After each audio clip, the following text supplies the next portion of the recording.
Pourquoi existe-t-il un lien étroit entre écriture et tradition?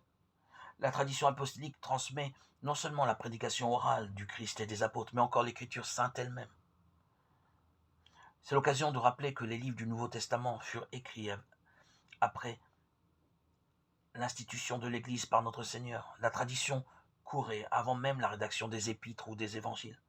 Ce lien entre l'écriture sainte et la tradition est essentiel. Il ne faut donc pas les opposer ou choisir l'une aux dépens de l'autre, comme le firent les protestants qui isolèrent la Sainte Écriture, au point de rejeter par contre-coup la tradition. Cela devint chez eux comme un slogan. En réalité, la parole de Dieu écrite doit se comprendre en lien avec la tradition divinement instituée, seule en mesure d'offrir les clés de sa juste interprétation. Elles sont ensemble les deux sources sacrées du dépôt de la foi.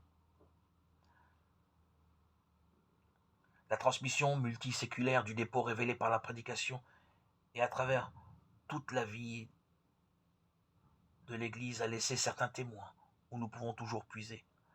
On a coutume d'appeler cela les moments de la tradition. Il s'agit en priorité des actes et écrits des apôtres. Mais il faut encore mentionner les témoignages de l'archéologie et de l'histoire, de la littérature chrétienne et de l'art sacré. On remarquera qu'elle est un signe permanent de l'apostolicité et qu'elle rattache le culte chrétien au rite apostolique. Elle est un élément constituant de la sainte et divine tradition.